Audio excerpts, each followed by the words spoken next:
መጽሐፍ ተግባራዊ የሚደረግ እንጂ ፍልስፍናዊ አይደለም።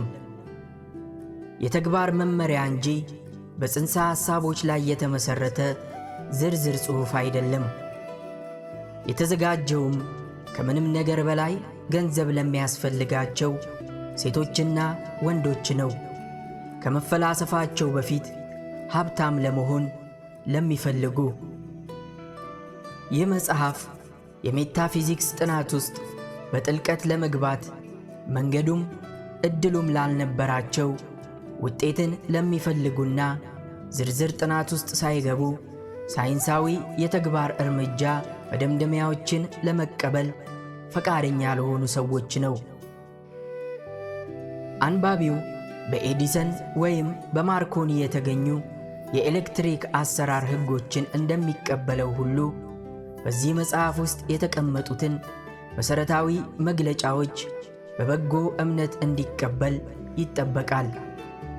የተሰጡትን መግለጫዎች በእምነት በመውሰድና ያለምንም ፍርሃትና ማመንታት የተግባር እርምጃ በመውሰድ እውነትነታቸውን ማረጋገጥ ይቻላል።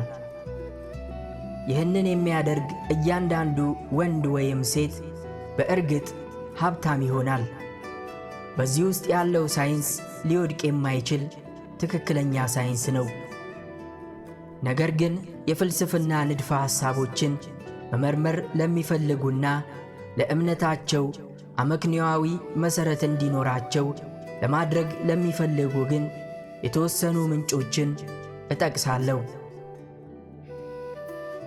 አሃዳዊ የአጽናፈ ዓለም ጽንሰ ሐሳብ አንዱ ሁሉም ነው፣ ሁሉም ደግሞ አንድ ነው ይላል። ይህ አንዱ ንጥረ ነገር በቁስ አካላዊው ዓለም ውስጥ በብዙ ነገሮች መልክ ይገለጻል የሚለው ሐሳብ የሂንዱ መሠረት ያለው ነው። ይህም አስተሳሰብ በሂደት ወደ ምዕራቡ ዓለም መስፋፋት ከጀመረ 200 ዓመታት ይሆኑታል። ይህም ጽንሰ ሐሳብ የሁሉም የምሥራቅ ፍልስፍናዎችና የዴስካርት፣ ስፒኖዛ፣ ሊብኔዝ፣ ሾፐንሃወር፣ ሄግልና ኤመርሰን ፍልስፍና መሠረት ነው። የዚህን መጽሐፍ የፍልስፍና መሠረት ቆፍሮ ለማግኘት የሚፈልግ አንባቢ የሄግልንና ኤመርሰንን ሥራዎች እንዲያነብ ይመከራል። ይህንን መጽሐፍ ሳዘጋጅ ሁሉም ሰው በቀላሉ መገንዘብ እንዲችል ግልጽና ቀላል አቀራረብን ለመከተል የቻልኩትን ሁሉ አድርጌያለሁ።